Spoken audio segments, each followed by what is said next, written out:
Reka tugusuhuze kandi tuguhe ikaze wowe udukurikiye muri aka kanya, twizere yuko umeze neza, niba kandi utameze neza turakwibutsa yuko iki atari igihe cyo gucika intege, ahubwo ni igihe cyo guhaguruka ukagerageza ukishakamo igisubizo, kuko burya kugira ngo bigende neza uruhare rw'ingenzi ni wowe ubigiramo uruhare, kandi tukwibutse ko ibyiza bihora imbere. Uyu munsi biranga ariko ejo haba hari icyizere ko bizakunda.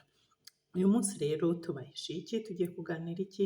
Uyu munsi tugiye kuganira ku kintu kimwe gitandukanya umuntu wateye imbere ndetse n'umuntu usanzwe. Mu yandi magambo tugiye kuganira ku iterambere.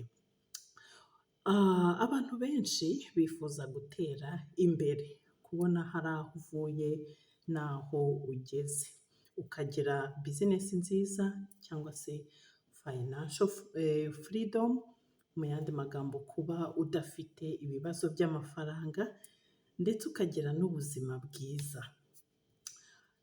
Nubwo rero abantu benshi ari ibyo twifuza, abantu bake cyane gusa nibo bemera gukora cyangwa se kurangwa n'ikintu kimwe kiyobora kuri iryo terambere.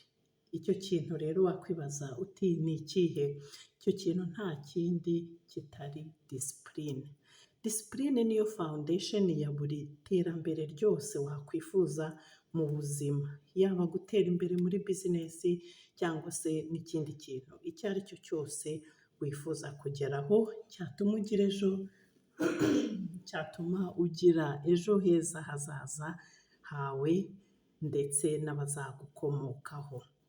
Hari abatekereza rero ko iterambere rituruka ku kuba warize amashuri menshi cyangwa se amahirwe, ariko iyo urebye ukitegereza ukareba abantu uzi bamaze gutera imbere, uzabona itandukaniro ryinshi ry'ibyo abantu batekereza.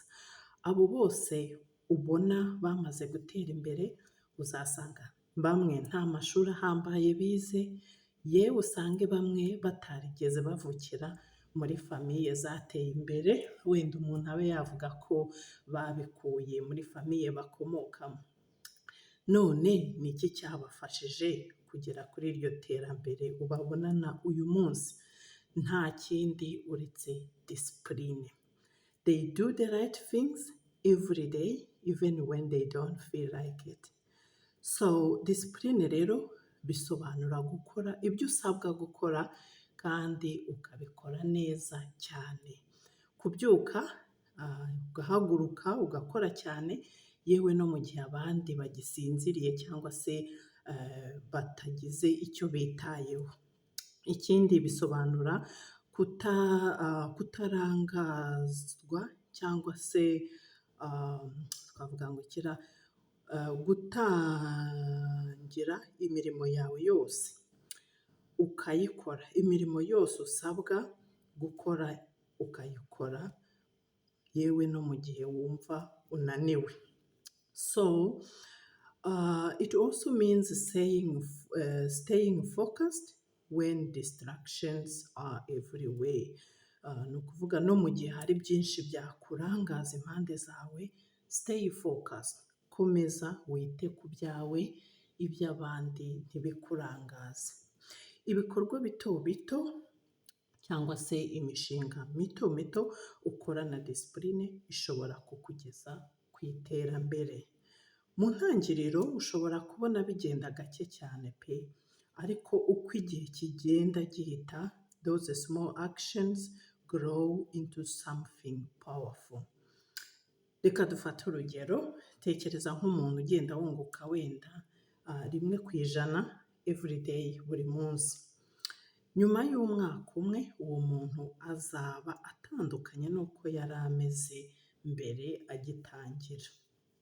So mu yandi magambo rero, discipline creates progress, then progress creates confidence. So ikindi kintu cy'ingenzi tutakwibagirwa, iyo uri umuntu urangwa na discipline, abantu benshi bakugirira icyizere.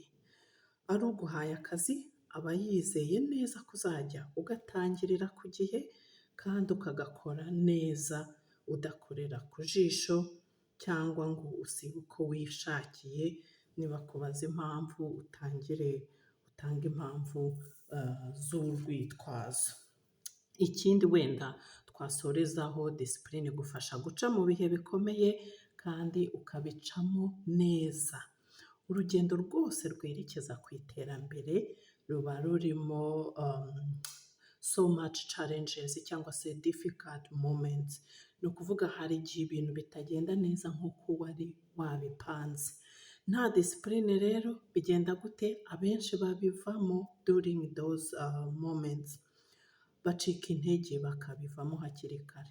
Ariko abandi barangwa na disipurine basobanukirwa ko gukora cyangwa se guhura n'imbogamizi ntabwo bisobanura ko ari ryo herezo. Aho kubivamo bashakisha ibyo bahindura mu mikorere yabo maze ubundi bagakomeza, so ntabwo bacika intege. Ibyo rero bituma bagera kuri rya terambere bifuza.